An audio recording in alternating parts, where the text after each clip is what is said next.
Okay, so this is the lesson for 6.1, rigid motion transformations and reflections, if you were not here in class to get it when we did it. Okay, so just some big ideas that we want to talk about rigid motion transformations. First of all, rigid motion transformations include translations, reflections,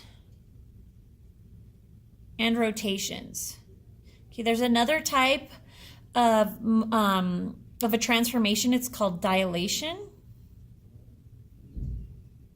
This one is not included in a rigid motion. These are the only ones that are rigid motion.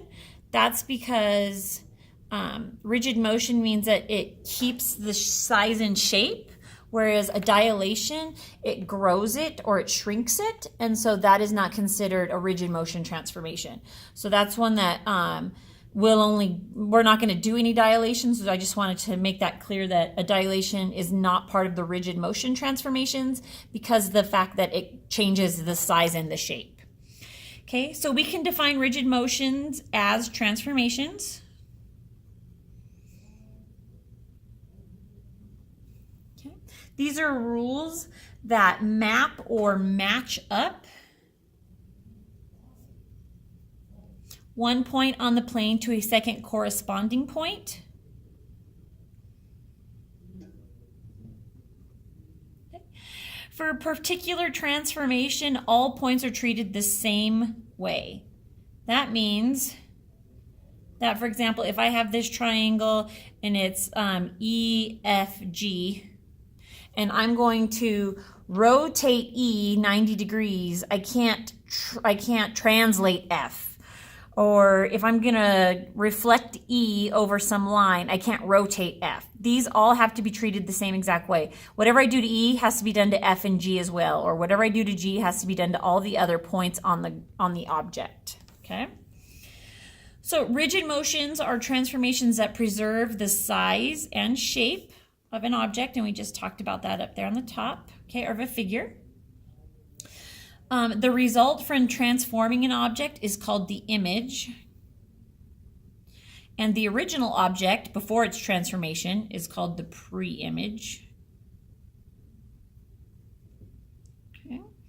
And corresponding point of the pre-image and image are labeled using prime notation. And all that is the little apostrophe. So for example, here, if I was to rotate this, or let's say I was to reflect this over some line, and I ended up having this reflection here, and this is G, F, E, these would be labeled with this prime notation, which is just an apostrophe. So for example, E now becomes E prime, is how we write that. Okay. So here we have this triangle PQR, and it's been rotated around some point, and now this point P is over here, and this is P prime. And this point Q is right here, and this is now Q prime. And then R has been rotated the same amount of degrees to here, and it is now R prime. So the way we write it in shorthand or notation is that the triangle P prime, Q prime, R prime is the image, because remember the image is this after it's been transformed. So triangle P prime, Q prime, R prime is the image of triangle PQR under a rotation, which we note as R with a sub-zero. I forgot to write that little sub-zero on there. Okay, so these are just another way of writing all this stuff. So you could write these little sub-zeros in here because I forgot to do it. Okay, so a rotation of triangle PQR, that's how we read that, is equal to the triangle P prime, Q prime, R prime. This line over this is line segment. So the line segment PQ, the rotation of line segment PQ, which is this line right here, okay, it's been rotated over to here, is equal to the line segment P prime, Q prime. And the angle PRQ, which is this angle right here, is equal to the angle P prime, R prime, Q prime. It's just a way of notating all this stuff, okay? So what we're going to talk about, we're going to talk about reflections today. We'll talk about translations and rotations the next time. All right, so starting with reflections. Let me move this a little. Okay, there we go. Sorry, make it all bumpy. Didn't mean to. So one thing you want to keep in mind is that reflections are flips. Okay, we're flipping it over something. So a reflection is noted as just R. That's why we had to write the sub-0 over here, that sub-O, because a reflection is RO, and rotation is RO. Reflection is just R. So a reflection can be thought of as flipping or folding an object over the line of reflection. The original object, like we talked about before, is called the pre-image. That means that the reflection is called the image. Okay? And just like before, also an object and its reflection have the same size and shape. But the figures face in opposite directions. Okay, the object appears as if there are mirror reflections with the left and the right being reversed. So here we have this triangle right here, triangle ABC, and it's being reflected over this line L right here. So this is reflecting over to here. Okay, so what we write is that the triangle A prime, B prime, C prime is the image of triangle ABC under the reflection R over line L. Okay.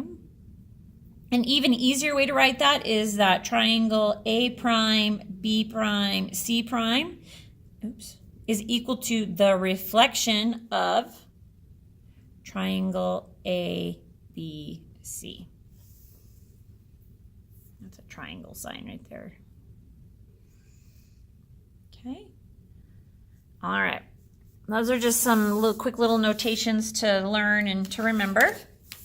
So now let's talk about the different types of reflections. First one we're going to talk about is a reflection over the x-axis. Okay. Don't forget that the x-axis is the one that runs left to right. It's this one right here.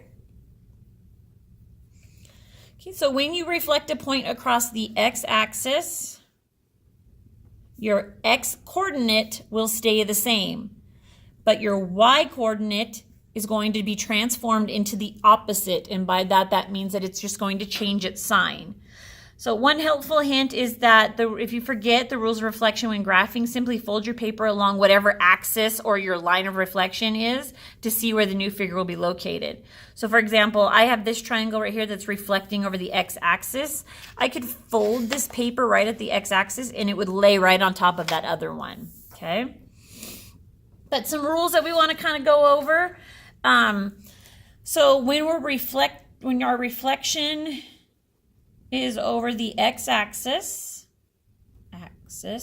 we're going to start with some point. Any point on the line we're going to label as xy because this is an x-coordinate, this is a y-coordinate. So we're going to take C, for example. Here's my C. It currently has the point 3,2. Okay, and what we said is that when it reflects over the x-axis, the x-coordinate stays the same, but we take the opposite of the y-coordinate. So this little, I know that looks negative, and it technically, I guess it is. When you multiply something by its negative, you're taking its opposite. So it's not necessarily meaning that it's always going to be negative. If it was originally negative, then the opposite would be positive. Okay, but for our example here, C prime is now going to become, my x stays the same, so the 3 stays the same, but then I'm going to take the opposite of my y, and the opposite of a positive 2 is a negative 2, and you can see that that's correct. So we still went over 3, but instead of going up, this time we went down. So my new point would be right there. Okay. All right, so now we're going to talk about reflecting over the y-axis, and it's pretty similar to the x-axis except for the fact that now instead of reflecting on this line, we're reflecting on the line that goes up and down. This is my y-axis right here. Okay, so when I'm reflecting across the y-axis, my y-coordinate this time is going to stay the same, but the x will change into its opposite. Okay, so for a reflection over the y-axis, you've got some point xy. Let's do B this time, for example. So B starts off with 5, 2, the point 5, 2 right here, goes over 5 and up 2. So when I reflect over the y-axis, this time my x changes, but my y stays the same. So that means B prime would be a change in my x, the opposite, and then y stays the same. So now instead of going to the right 5 and up 2, I'm actually going to go to the left 5 and up 2. So my new point is here.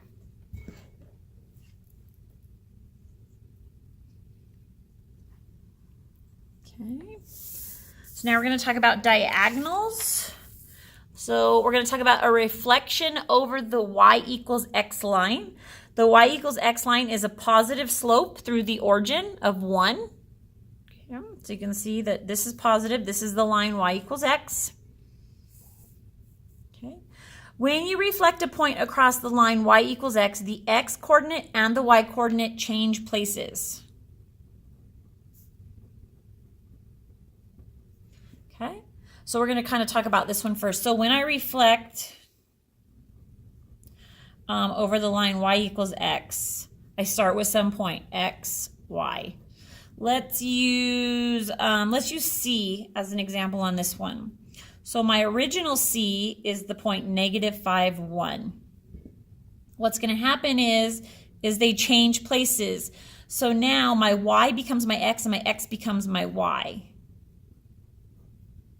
Okay, so for C prime, that means that my 1 is going to come here and my -5 is going to come here. So now my point is 1, -5. So originally I went back 5 to the left and then up 1. Now I'm going to go to the right 1 and down 5. So my new point is here. Okay. All right. Now that is the y equals x line. There's also a line, the y equals -x line. That is this diagonal right here. It's a diagonal, it's just that now it's a negative slope, okay? It comes down, that's why it's y equals -x. Okay, so if you reflect the line over y equals -x, the x and the y coordinates change places, just like the one above, but they also change their signs. They become the opposite. So when I reflect over the y equals -x line, I start with some point, just like I always do, x, y. So for this case, let's use A. Okay, so my example is going to be A. A starts off as -4, -2. When I reflect over this line, they change places and they also become the opposite.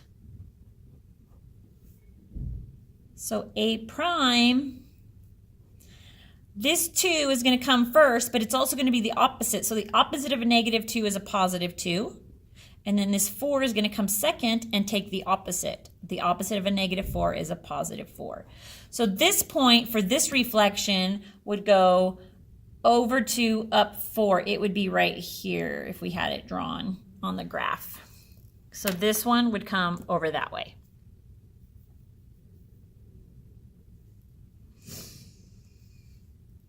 Okay, one more. This is a reflection over any other line than the 4 we've already talked about. So we've talked about reflecting over the x-axis. We've talked about reflecting over the y-axis. We've talked about reflecting over the positive diagonal y equals x. We've talked about reflecting over the negative diagonal y equals -x. Now we're going to talk about any other line, okay? So for example, this line right here, this is our line of reflection right here. This line is x equals -2. Now, I know that's a little tricky because our x-axis runs left to right, but this line that says x equals -2 is going up and down. That reason is because this line runs through the x-axis at -2. Any point on this line, whatever point we pick, its first number is going to be -2. X is going to equal -2, and then the y will change. Okay? That's why this is the x equals -2 line. So we're reflecting this one over to this one. Now, there's no real like little formula or something that we can remember to help us with this one. So the one thing that we do need to remember is that each point of a reflected image is the same distance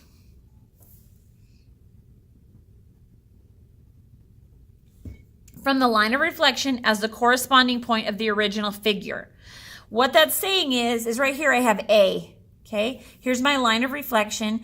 A is 3 units. 1, 2, 3. It's 3 units to the left of the line of reflection. Okay, here's my line of reflection. I have to go left 3 units or 3 boxes, 3 jumps to get to A.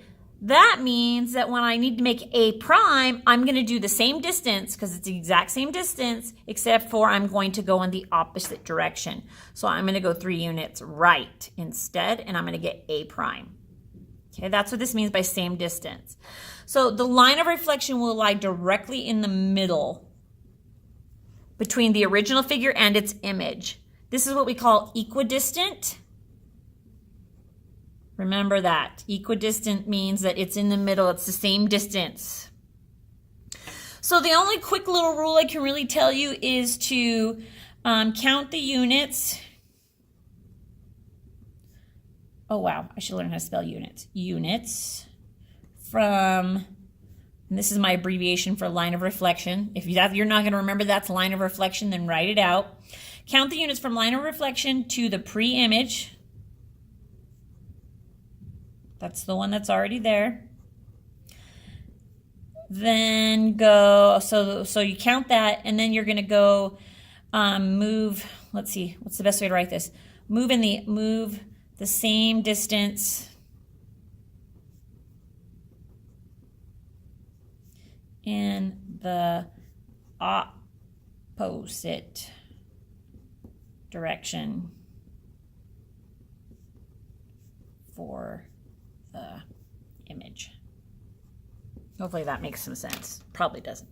So if I go 3 directions left, I'm going to go 3 directions right. If I go 5 up, I'm going to go 5 down. Just remember that the opposite of left is right and the opposite of up is down. Okay? All right, so that's the lesson. On the back, you should have this in-class practice. This is due. You do need to turn this in and turn it into the bucket.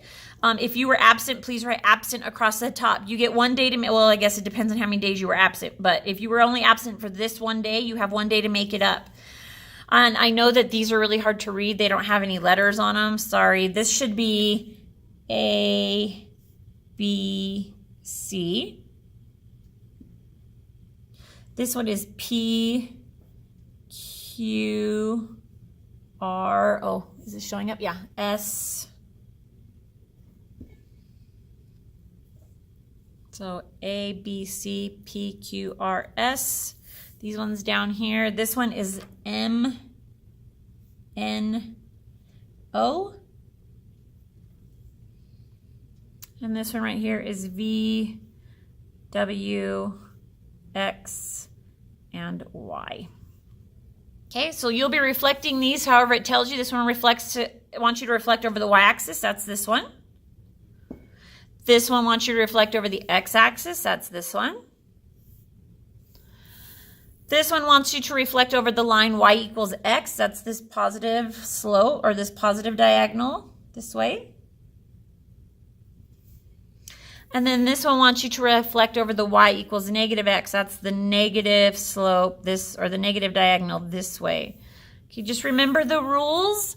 With the y-axis one, you will, you're going to start with x, your point, and it's going to change the x coordinate. This one, you're going to start with a point, and it's going to change the y coordinate. This one, you're going to start with a point, and it's going to change it by switching them. And then this one, you kind of start with a point, and it's going to change them and change their signs. Oops, shoot. I need a negative y there, negative x. Also, don't forget to label correctly. Make sure you use the prime marks. Okay, make sure you get that turned in. Thanks.